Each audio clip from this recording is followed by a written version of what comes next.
네, 더불어민주당이 오는 8월 2일 전당대회를 열어서 새 당대표를 선출합니다.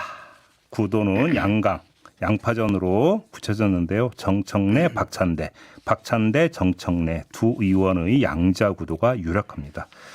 자, 저희가 오늘과 내일 두 후보를 차례로 만나볼 텐데요. 자, 먼저 박찬대 의원 스튜디오로 모셨습니다. 어서 오세요. 네, 오랜만에 뵙습니다. 그러니까요. 오늘 출마 공식 선언을 하시는 거죠? 예, 오늘 기자회견 형식으로 해서 당원전에서 출마 기자회견을 합니다. 근데 좀 고심을 하셨던 걸로 이렇게 이제 전해졌었는데 예, 꽤 결심을 굳힌 결정적 계기 이유가 뭘까요?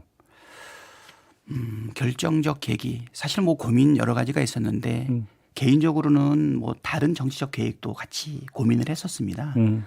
대선이 끝나고 나면 무엇을 할 것이냐라고 하는 고민이 있었는데 대선 전까지는 오로지 대선 승리만을 생각을 했기 때문에 계획이 구체화되지 않았고요. 대선이 끝나고 난 이후에는 무엇을 할 건지 뭐 내년도 지방선거를 준비할 건지 그러니까 아니면 뭐 인천시장설도 좀 돌고 했던데요. 아무래도 인천에서 나고 자라고 성장했기 때문에 인천시장이 정치적인 유일한 목표 중에도 하나 아니었나. 그러니까 내가 무엇을 하고 싶다, 어떤 위치에 되고 싶다 이런 생각은 아무것도 없었는데 혹시 한다면 나고 자란 고향인 인천에서 정치를 통해서 할 역할이 있지 않을까 이런 생각이 있었는데 네. 전에는 그게 제가 잡을 수 없는 큰 목표라고 생각도 했었어요. 그런데 한 10년 사이에 정치적으로 성장을 하면서 대안의 하나로 고민을 좀 했었죠. 근데 지금 당대표를 하게 되면 임기가 1년 동안 아닙니까? 네. 내년 6월 달에 지방선거가 있고 네, 이제 출마는 못 하시는 거죠. 8월 지방선거에. 달까지라. 네. 그래서 선택을 하게 되면 또 하나는 가지 않은 길이 될 수 있기 때문에 네네. 그것도 하나의 고민이었고 또 두 번째는 지금 120만 명의 권리당원 총 500만 명의 당원을 가지고 있는 거대 집권 여당의 그 민주당의 당대표가 된다는 것이 네.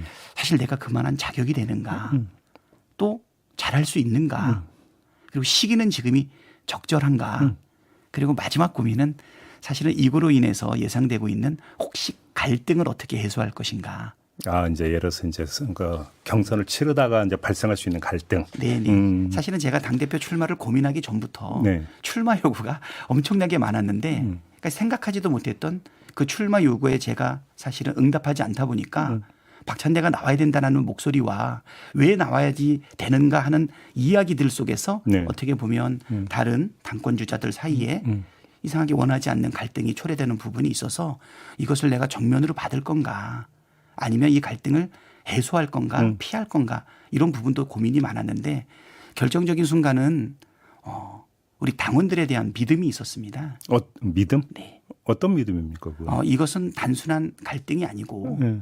결국은 국민과 함께 만들어놨던 이 빛의 혁명을 완수해 나가는 과정 속에서 이재명 정부를 성공시키기 위한 당과 정부와 대통령이 결국은 하나 되는 결정을 할 것이다라고 하는 갈등이라고 얘기하지만 그것을 뛰어넘는 사실은 잘하기 경쟁으로 갈 수 있다라고 하는 확신도 들었고요.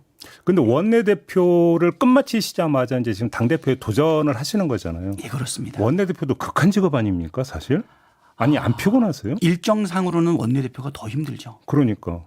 당대표는 월수금만 최고위원회를 하는데 우리는 화요일 목요일에도 네, 회의가 또 있고 예. 그다음에 또 주말 기자회견도 많아요. 그러니까요. 그래서 그동안 제가 1년 1개월 10일을 원내대표를 했는데 아마 내가 알기로는 역대 최장 원내대표가 아닌가.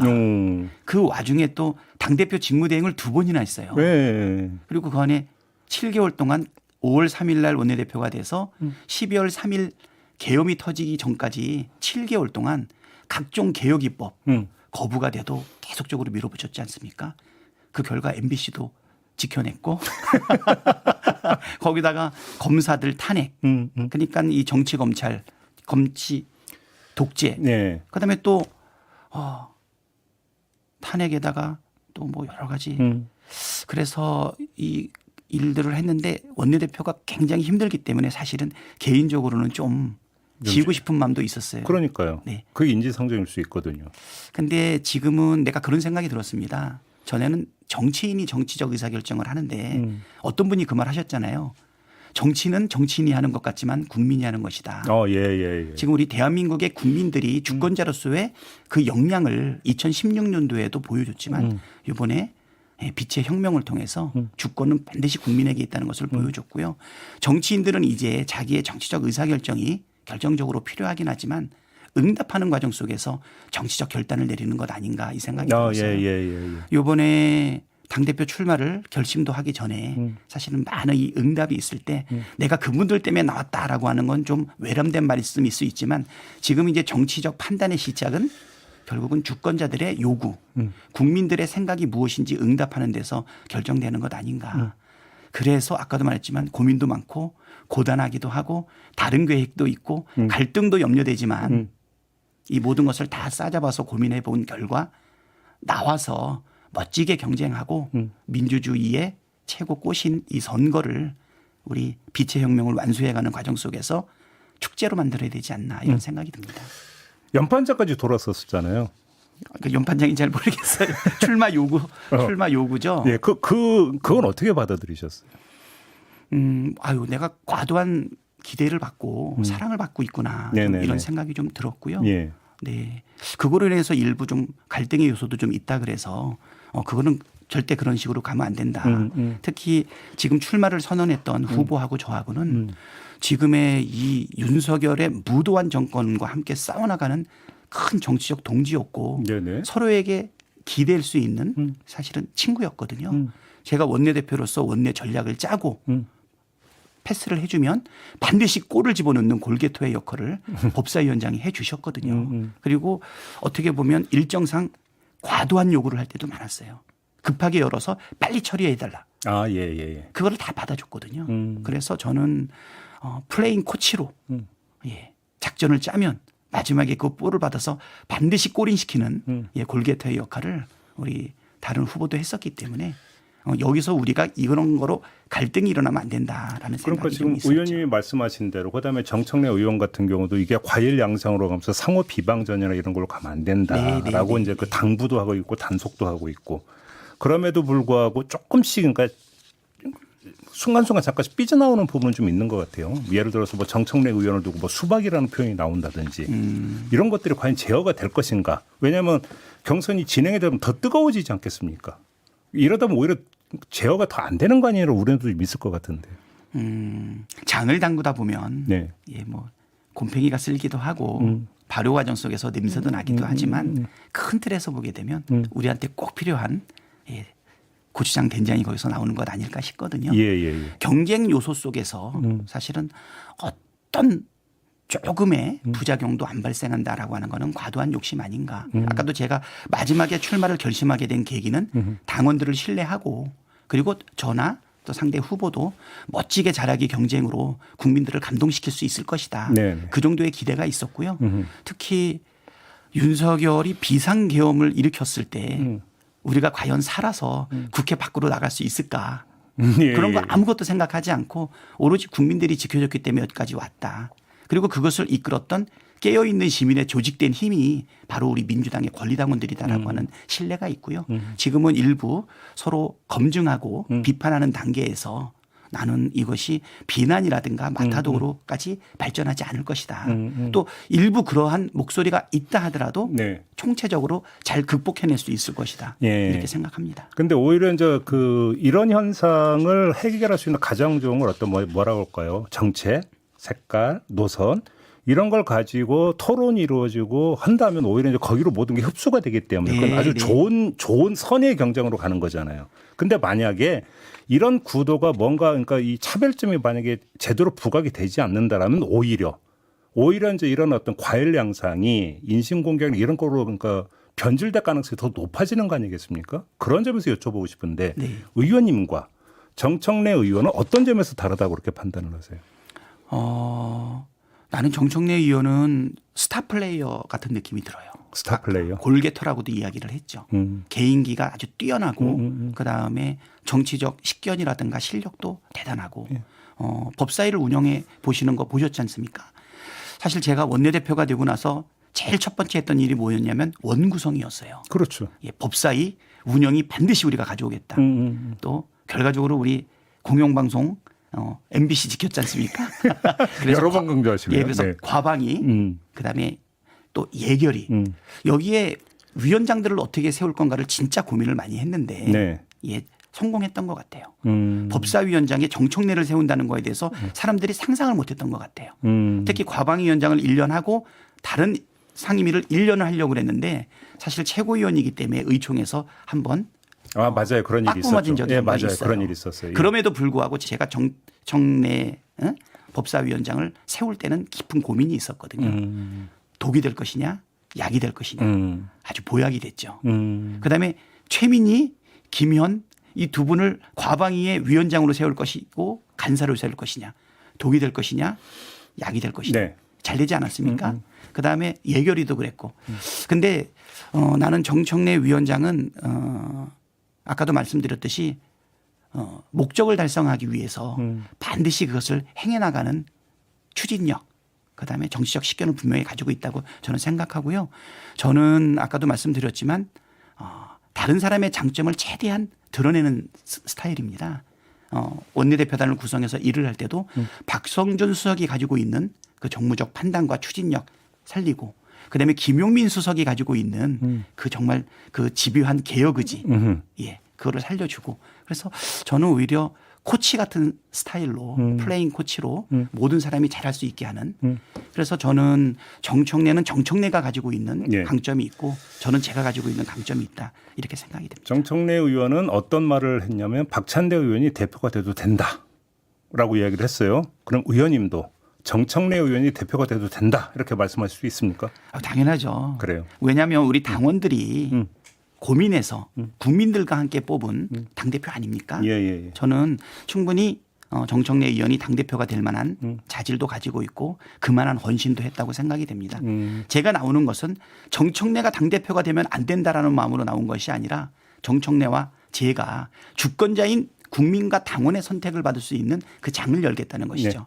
뭐 일부 어떤 분들은 정청래와 박찬대가 잘 조율해서 선후 관계를 조절하면 어떠냐라고 하는데 그거는 주권자에 대한 그거는 뭐 엄청난 사실은 모독이죠. 선후 관계는 이번에는 A가 먼저 하고 다음엔 당신이 하고 이런 식으로. 그렇죠. 그건 뭐 있을 수 없는 일이고요. 예. 결국은 정치적 판단은 우리 주권자들이 하는 거고 네, 정치도 알겠습니다. 우리 국민들이 하는 것이다 생각합니다. 집권 여당이잖아요, 이제 민주당은. 네. 그러면 집권 여당의 대표로서 어찌 보면 가장 중요한 것은 대통령과의 관계를 어떻게 설정하고 또 당정 관계를 어떻게 풀어갈 것인가 이 부분 아니겠습니까? 네. 거기서 의원님은 강점을 갖고 계시다 이렇게 자평을 하십니까?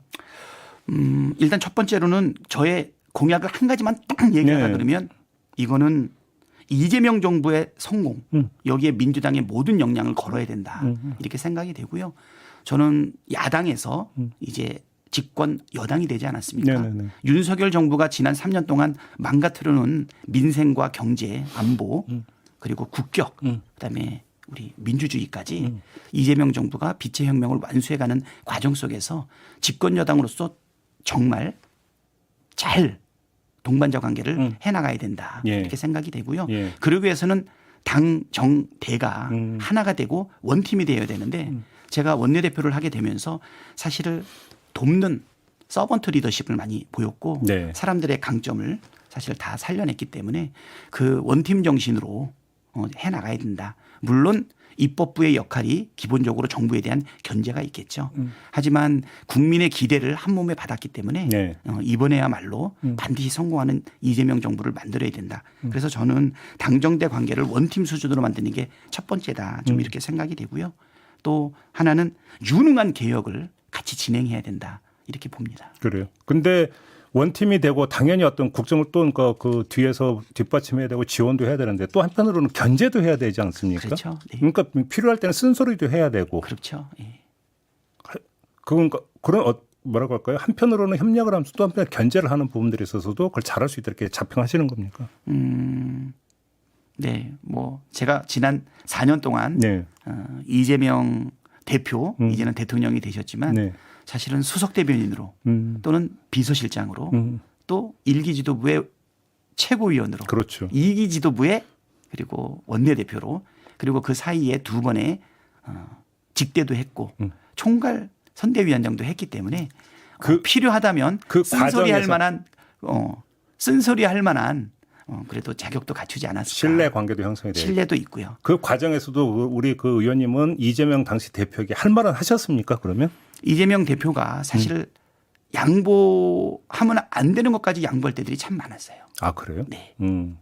그럴 때는 제가 아주 단호하게 고집을 부려서 관철시킨 적도 있습니다. 결과적으로 굉장히 좋은 일들도 많았었죠. 아 그래요? 네네. 예. 저 이재명 대표는 최대 장점이 경청인데요. 음. 말을 잘한다고 사람들이 생각하는데 더 잘하는 것은 정말 인내력을 가지고 끝까지 들으세요. 최종 결정은 본인이 하시는데 예. 그러는 과정 속에서 좀 과도한 양보할 때가 있거든요. 예. 그럴 때는 제가 단호하게 안 된다.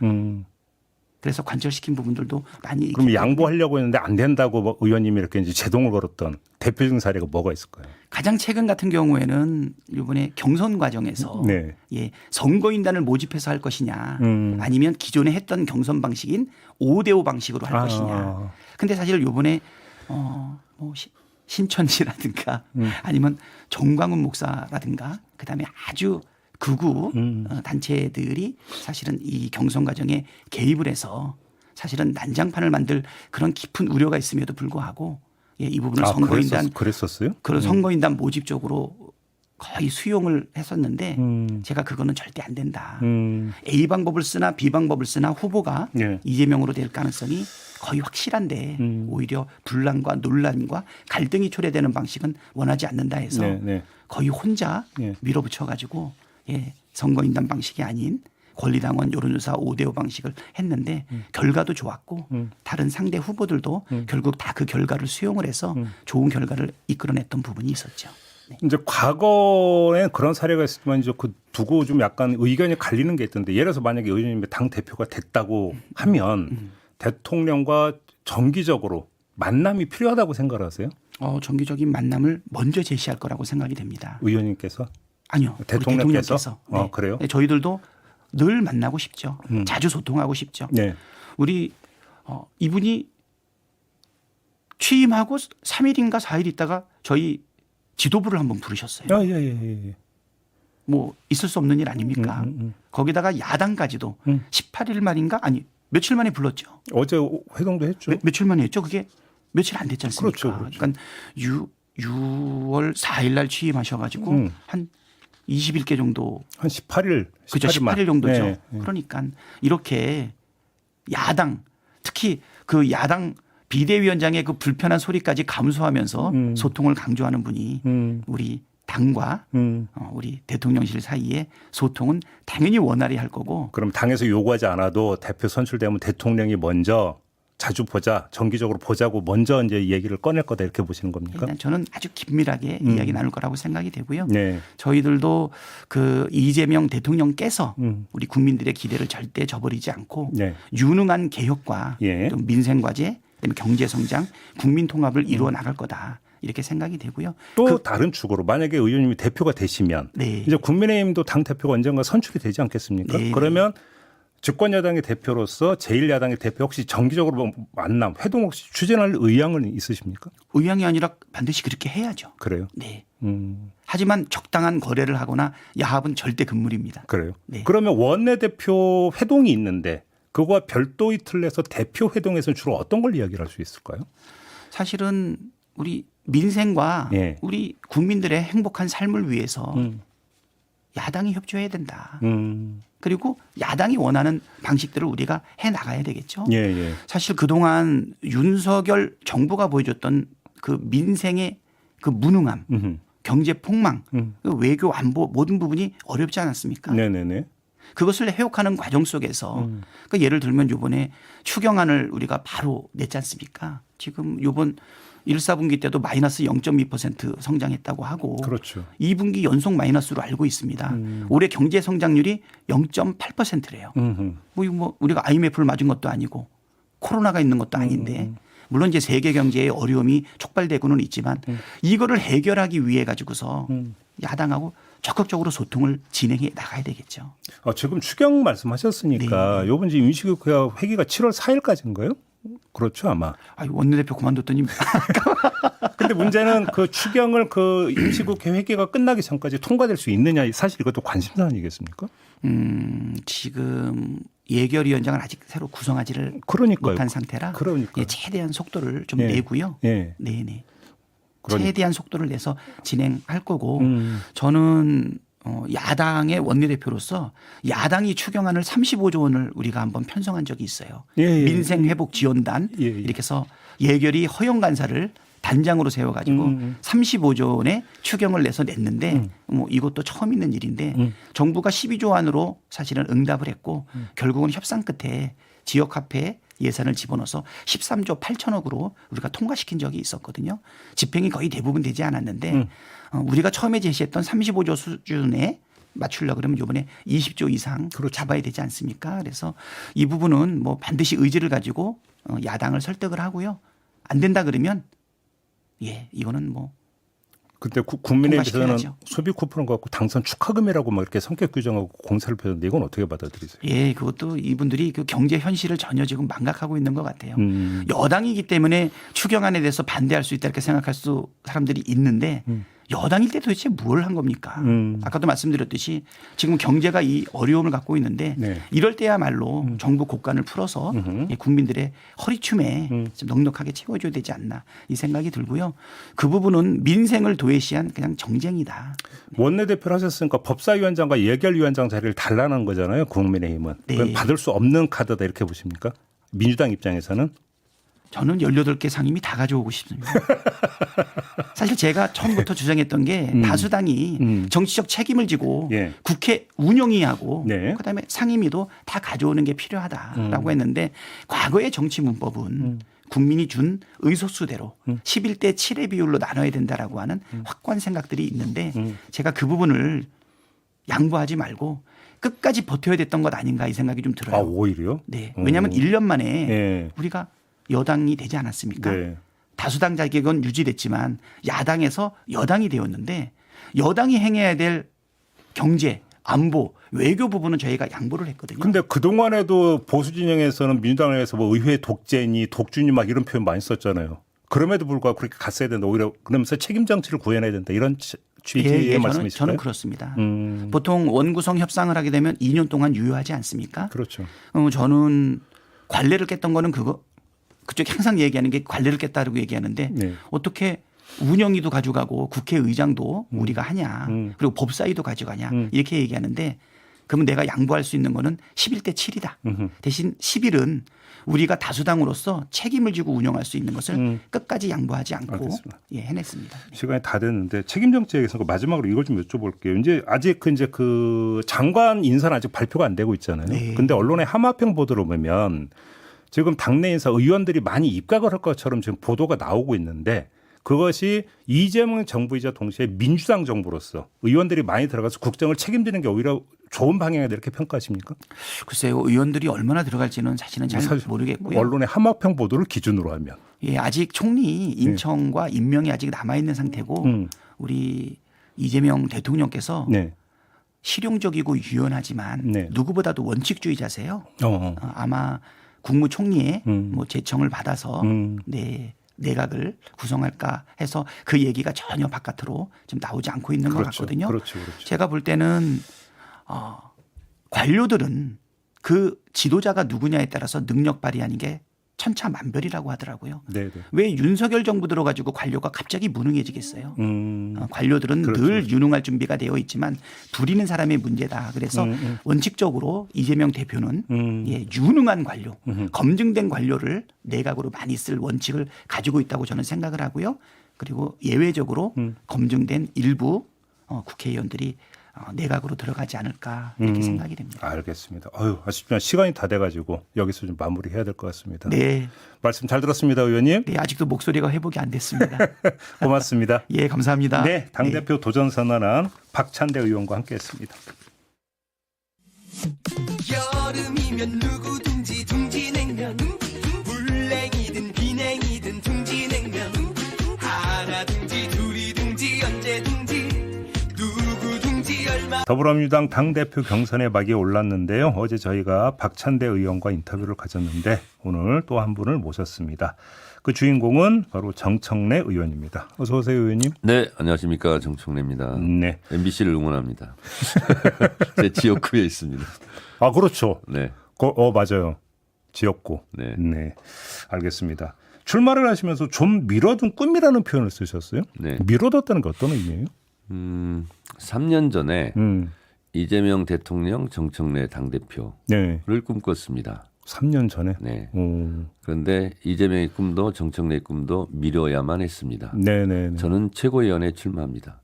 이게 3년 전에 제가 최고위원 출마 선언문 첫 문장이거든요. 아, 그때 이미 이 표현이 있었습니까? 네, 있었습니다. 오. 그리고 그때 그러기 전에 음. 이재명 전 대선 후보 네. 국회의원도 아니었을 때 예. 제가 전화를 드렸죠. 당대표에 나가셔야 된다고. 그랬더니 어. 저한테 물어요. 제가 이제 당대표 나갈 줄 다 대부분 알고 있었으니까. 그러면 어떻게 하시려고요? 그리고 저한테 묻더라고요. 네. 저는 그냥 최고위원에 나가면 됩니다. 오. 그냥 당대표 나가세요. 오. 그리고 나서 이제 바로 최고위원 출마 선언문을 그렇게 제가 썼죠. 그때 뭐라고 하시던 거예요, 이재명 대통령? 이제 대선 후에 이제 본인도 좀 여러 가지 생각이 있었지 않겠습니까? 그런데 누군가 그렇게 확실하게 얘기를 하는 것이 저는 필요하다고 봤고, 그리고 당시 상황을 보면 당대표라는 갑옷을 입고 리더십을 발휘하는 것이 예. 당을 위해서나 이재명 대통령을 위해서나 필요하다. 왜냐하면 엄청난 야당 탄압, 정적 제거, 이재명 주의가 예상이 됐기 때문에 네네네. 그래서 언감생신 제가 그냥 당대표를 하는 것보다는 이재명 당대표가 필요하겠다. 그렇게 했고요. 그다음에 1년 전에는 이재명 당대표 임기가 끝났지 않습니까? 그랬죠. 그때는 연임을 다 상상할 수도 없는 그런 시기였습니다. 근데 또 제가 국민들 눈치를 잘 보거든요. 국민들 눈치를 보아하니 네. 정청래보다는 당연히 이재명 당대표 연임을 원할 것 같더라고요. 총선 이후에. 그래서 제가 아무도 생각하지 못할 때 네. 둘이 만나서 이러저런 얘기를 많이 했거든요. 연임하셔야 되겠습니다. 그랬더니 깜짝 놀라면서 그런 소리 하지도 말라고. 아, 그랬어요? 그럼요. 오. 그래서 2차 저차 이러저러해서 아마 연임하라는 분위기가 조만간 올라옵니다. 오. 저는 그걸 압니다. 예. 그러니 다 제가 이제 당대표 나갈 것으로 알고 있는데 당대표 나갈 것으로 예상되는 정청래가 나는 출마하지 않겠다. 대신 이재명 당대표가 연임하시라. 이렇게 공개적으로 제가 말하겠습니다. 그리고 나서 제가 진짜로 연임하시라고. 그러면서 연임 분위기가 확 불이 붙어가지고 왜냐하면 연임하려고 그러면 좀 약간 뻘쭘할 수도 있지 않습니까? 그렇죠. 근데 그걸 제가 물꼬를 텄죠. 그러면 말 그대로 이재명 대통령까지 오는 과정에서 길을 닦은 분. 뭐 제가 말할 수는 없지만 그렇게 말해 주신다면 굳이 동의 안 할 이유는 없습니다. 솔직하셔. 네. 그래서 네. 저는 3년 전에도 네. 그리고 1년 전에도 당대표를 해서 이재명 대통령과 이 환상의 복식조를 하겠다는 생각을 이미 오래전부터 굳혔기 때문에 예, 예. 이제 이재명 대통령이 되셨기 때문에 네. 저는 그냥 제 마음속에서는 밀어놨던 숙제하는 기분으로 출마 선언했습니다. 그러면 박찬대 의원과 이재명 대통령의 관계는 어떻게 평가를 하십니까? 매우 좋은 관계. 의원님과의 차이점을 좀 말씀해 주신다면. 제가 박찬대 의원한테도 얘기했어요. 그 같이 최고위원 하지 않았습니까? 그런데 이재명 대표가 네. 사람들을 바라볼 때 네. 박찬대 의원을 바라볼 때가 가장 꿀잼이다. 꿀이 떨어진다. 꿀 떨어진다. 네, 인간적으로 제일 좋아한다. 그렇기 때문에 네. 조금 어려운 얘기는 당신이 해라. 비겁하신 거 아니에요? 아니 비겁한 게 아니라 일이 되게 하려면. 네. 그리고 나서 일단 문을 떼어놓고 네. 그다음에 꼭지는 제가 따는 걸로 하겠다. 네. 그렇게 이제 역할 분담을 많이 했고요. 그리고 이제 박찬대 의원은 지난번 3년 전 대선 때부터 이재명 대표 가장 옆에서 이재명 대표와 호흡을 맞췄고 그래서 잘할 뿐이라고 생각을 하고요. 그리고 저는 이제 2006년, 7년 그때부터 지금까지 지내온 세월은 한 20년 정도 됩니다. 그러니까 이것저것 뭐 뱃속까지 다 아는 거죠. 네, 그래서 때로는 앞에서 얘기를 하고 네. 때로는 뒤에서 조언하고 때로는 옆에서 같이 걷고 그냥 20년 정도 됩니다. 그래서 어제 박찬대 의원이 이렇게 비유를 하시더라고요. 자신은 플레잉 코치, 네. 우리 의원님은 골게터. 네. 이렇게 비유하시는 거 혹시 보셨습니까? 뉴스로? 어제 들었습니다. 어떻게 받아들이십니까?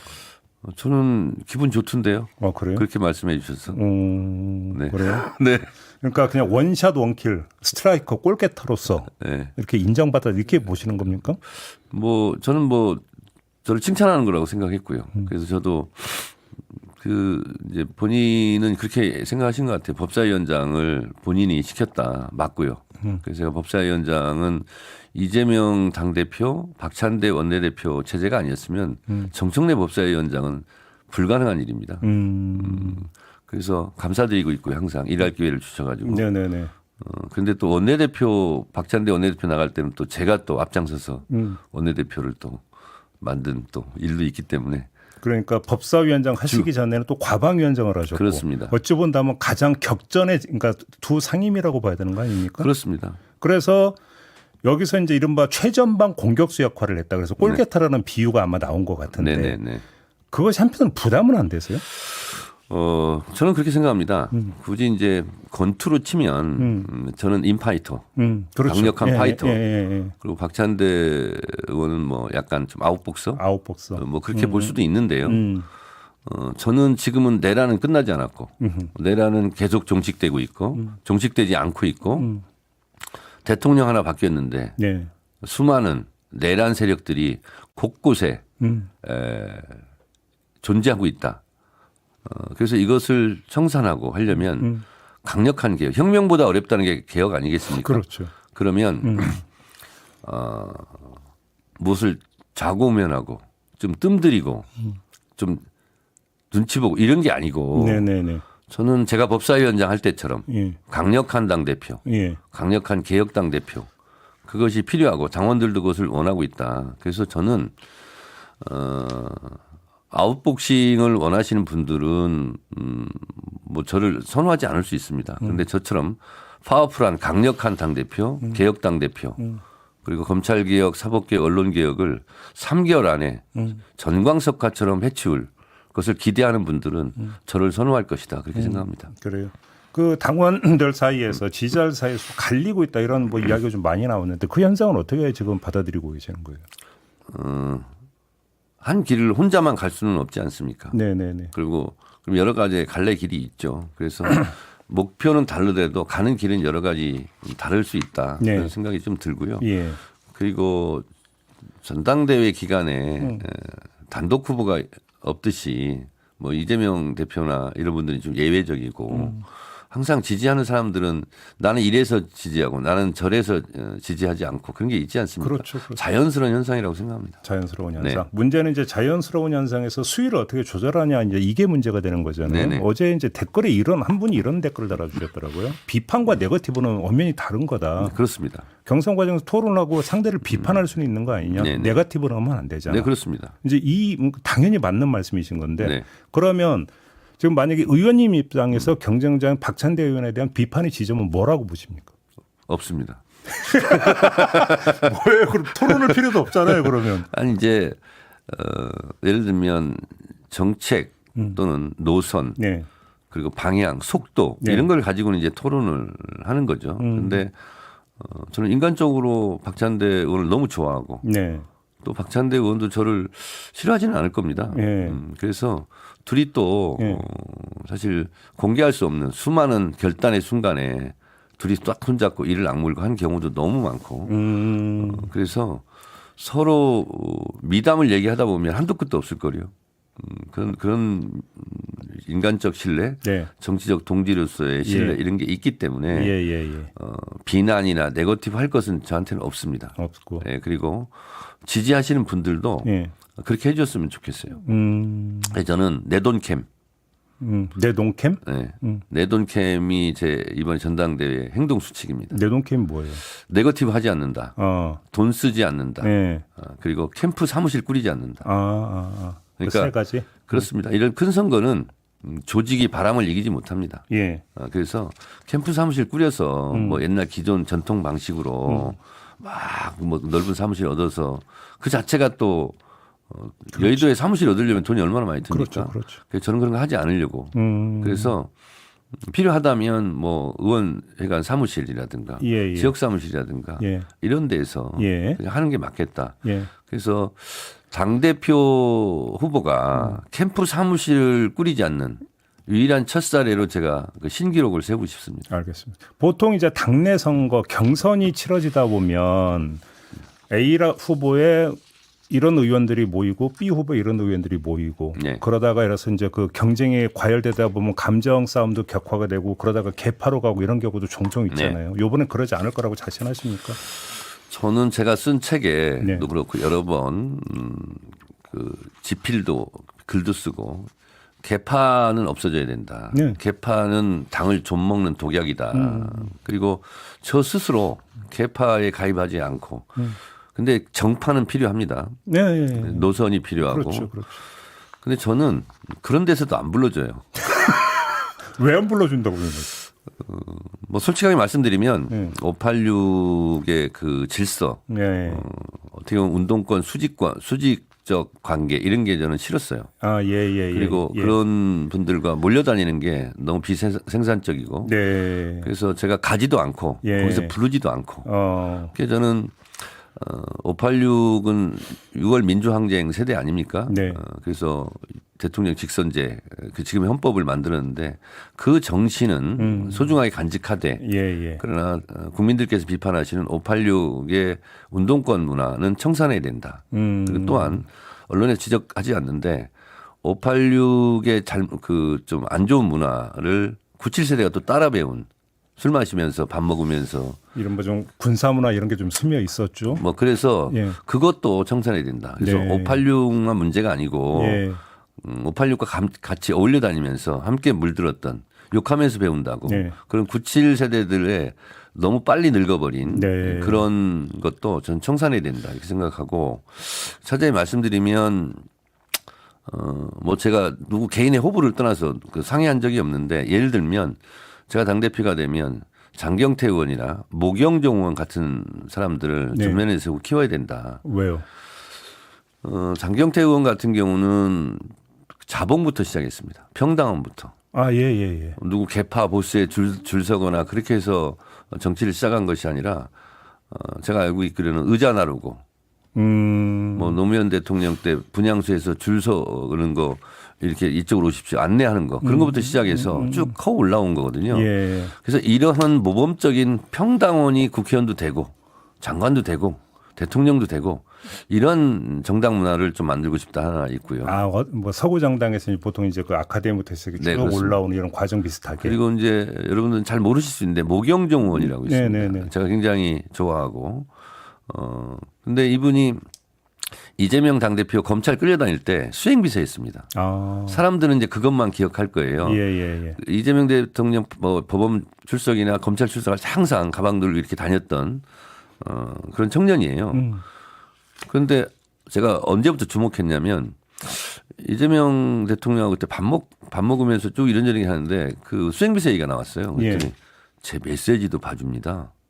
그래요? 그래서 제가 놀래서 아니 그 친구가 메시지까지 봐줍니까? 그 친구가 똑똑합니다. 어허. 그리고 많은 역할을 합니다. 예. 그래요. 예. 그래서 메시지를 쓴다고요? 고쳐준다는 거예요. 메시지를. 아. 수행비서는 그냥 앉아가지고 전화해주고 뭐 이렇게 보통 그런 거잖아요. 네네네. 근데 그걸 막 고쳐준다는 거예요. 젊은 감각으로. 예. 그래서 뭐 하던 친구에 이렇게 물어보니까 경기도에서 청년비서관을 공모를 했는데 160대 1인가를 뚫고 네. 들어왔던 아주 저력이 있는. 아. 그리고 사람들은 인천 서구에 출마했는데 뭐 이재명 대통령 덕분이다 그러는데 본인한테 상의도 안 하고 얘기도 안 하고 그냥 나는 거기 가서 개척하겠다. 그래서 가서 후보 등록하고 선거운동을 해서 당선까지 되는 거거든요. 근데 그게 보면 볼수록 굉장히 그 세대를 상징하고 대표할 수 있는 그런 제목이다 이런 생각이 듭니다. 어떤 취지의 말씀인지 알겠네요. 그래서 예. 그런 신진들, 신인들 아직 주목받지 않지만 예. 그분들을 전면에 내세워서 예. 그 세대 그 문제는 이 의원이 해결하는 걸로. 네. 굳이 두 분이 아니라도 예. 다른 분들도 이제 많이 있습니다. 네. 그래서 그런 의원들을 그 문제 있을 때는 당대표가 같이 가는 거죠. 예, 예. 이분이 이 문제는 해결할 겁니다. 그래서 세대별로 분야별로 정책별로 그런 의원들과 당대표가 같이 다니면서 좀 이렇게 주목도 받고 역할할 수 있도록 그렇게 하겠습니다. 어떤 취지의 말씀인지는 충분히 전달이 된 네네, 것 같습니다. 조금 전에 이제 인파이터로 이제 그러니까 의원님 자신을 비유하시기도 했는데 만약에 당대표가 되신다면 네.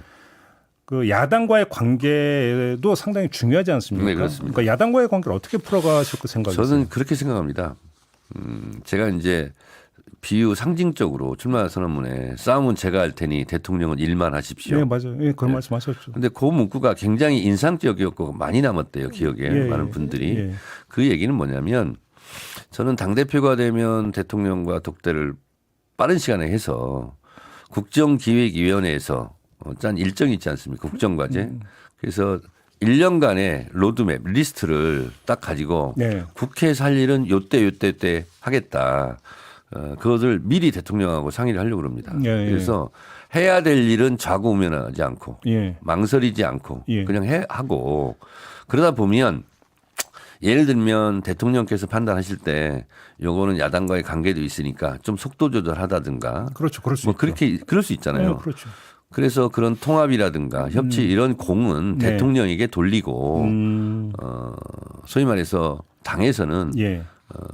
설령 부딪히더라도 다수결 원칙에 의해서 법사위원장 때처럼 네. 당대표도 하겠습니다. 그래요. 네. 그러면 엊그제 그 오찬 회동이 있었잖아요. 네네. 그 자리 연출된 장면을 어떻게 보셨습니까?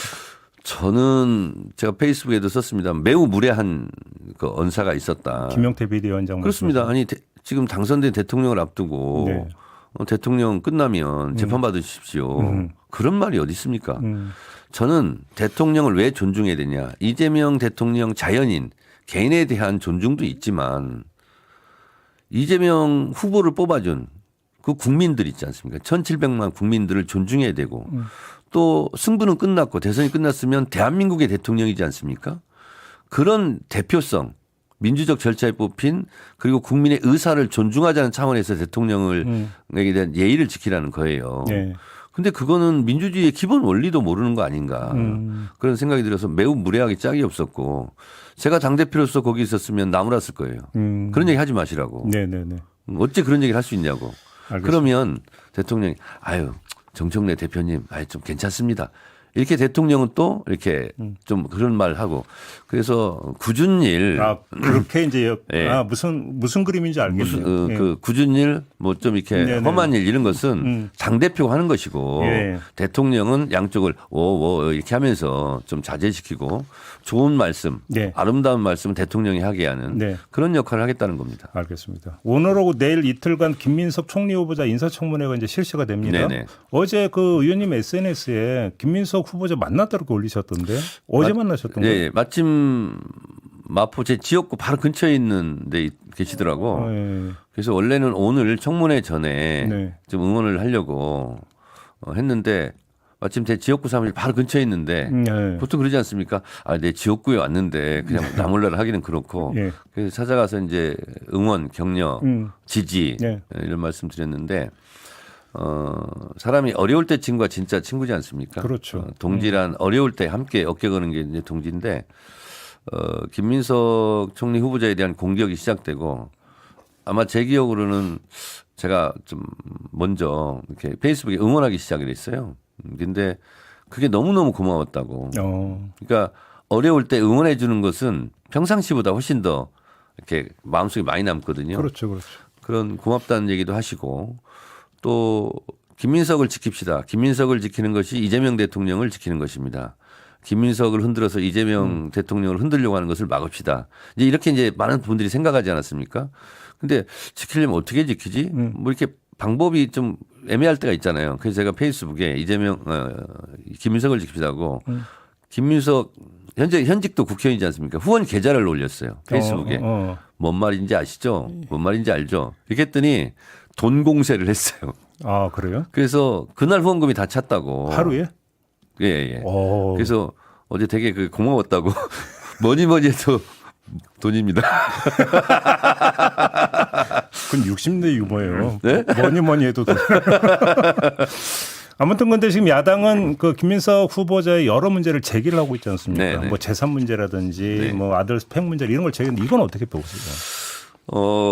페이스북을 읽어보면 네. 김민석 총리 후보자가 쓴 페이스북에 보면 이해가 다 가고요. 18년 동안 너무 고생했지 않습니까? 얼마나 눈물 젖은 빵을 많이 먹었겠습니까? 저는 제가 옆에서 있고 친한 동료 국회의원이지만 그렇게 어렵게 산지는 몰랐습니다. 네. 아, 어떻게 이렇게 살 수 있나. 그래서 제가 만났을 때 그동안 어떻게 살았어요? 네. 이렇게 어렵게 살 수도 있어요. 그랬더니 자기 정말 힘들었다고. 그렇지만 뭐 부정한 거라든가 그런 걸 하지 않았다고 그러면서 제가 어제 그랬어요. 그러니까 당당하고도 겸손하게 내일 청문회 임하세요. 네, 그랬더니 아이 뭘 당당하게 해요. 공직자는 겸손해야죠. 그냥 저는 그냥 겸손하게 하겠습니다. 이렇게 얘기하더라고요. 알겠습니다. 어제 11개 부처 장관 지명이 있었습니다. 그런데 네. 오늘 인터뷰 시작하기 직전에 광고 나갈 때 의원님 무슨 말씀하셨냐면 송미령 농식품부 장관은 유임될 줄 알았다 나는. 이런 말씀하셨어요 저한테. 그런 느낌이 있었어요 저는. 어떤 느낌이었습니까? 다 말씀드릴 수는 없는데 네. 저희 그 최고위원 1, 2기 지도부 예, 관저만찬이 있지 있었죠. 않았습니까? 예. 근데 이제 대통령께서 여러 말씀을 하셨는데 실용주의예요. 일 잘하면 뭐 과거에 뭔 일이 있어도 뭐가 필요하냐 이런 느낌이거든요. 그래서 이게 이제 촉일 수 있어요 제가. 네네. 뭐 직접 말씀을 들었다기보다는 그리고 저도 법사위 하면 여러 장관들이 나오지 않습니까? 근데 저런 분을 대통령이 혹시 좋아하지 않을까라는 생각을 한번 해본 적이 있어요. 이게 신기한 촉인데. 그리고 이제 국무회의를 지금 국무위원들하고 같이 하지 않습니까? 예. 그래서 저는 어제 임명한 걸 보고 아 이재명 대통령답다 아 그래요? 그런 생각을 했습니다. 일 잘하면 그냥 쓴다. 예, 실용주의. 그러니까 본인이 항상 그래요. 나는 아니 성과가 중요하고 업적이 중요하고 일을 하는 게 중요하지 다른 게 뭐 필요 있냐. 그래서 우선 고려 요소가 일을 잘하고 예, 능력이 있고 그것이 국민들에게 결국은 국민민복 국민으로 이익으로 돌아가는 거 아니냐. 그런 철학을 갖고 있기 때문에 그걸 잘하고 있기 때문에 혹시 제가 그랬었어요. 혼자 생각으로. 말 그대로 촉이었군요. 완전 촉이죠. 제 촉. 그럼 양곡법은 처리한다고 봐야 되는 거죠? 그것도 촉으로 보면 예. 하지 않겠습니까? 그러니까요. 네, 그래서 제가 다시 한번 말씀드리건데 이재명 대통령이 똑똑하고 세심하고 디테일에 강합니다. 네. 그래서 왜 이런 인사를 했지 이렇게 의문이 갈 수 있는데 일단 무슨 기쁜 뜻이 있겠지. 그래서 이재명 대통령이 한 결정이 옳은 결정이 될 수 있도록 국민들께서도 도와주시고 우리 당원과 동지들께서도 믿어주시고 그렇게 해주셨으면 좋겠습니다. 1분 남았으니까 마지막 질문. 네. 지금 그 같은 당 동료 의원들이 지금 대거 입각을 네. 할 것 같아요. 네. 이 인사도 잘된 인사라고 평가하십니까? 정치는 정치인이 하는 거다 이렇게 얘기도 하고 또 검증도 됐고 네. 그리고 안규백 국방부 장관 내정자 같은 경우는 국방위만 했어요. 네, 계속 그러셨죠. 10수년 동안. 예. 저는 매우 잘한 인사고요. 네. 이렇게 국회에서 그 능력이 검증된 분들은 장관이 가도 잘한다. 그리고 장관은 행정가이면서도 어떻게 보면 정치적 판단, 정책적 결단을 하는 정치의 영역도 엄연히 있는 거 아닙니까? 있죠. 그래서 국회에서 능력을 인정받은 국회의원이 장관으로 가는 것은 네. 저는 또 다른 의미에서 해볼 만한 인사다. 그렇게 생각합니다. 알겠습니다. 자, 오늘 말씀은 여기까지 들어야 될 것 같습니다. 고맙습니다, 네, 의원님. 감사합니다. 네, 정청래 더불어민주당 의원이었습니다.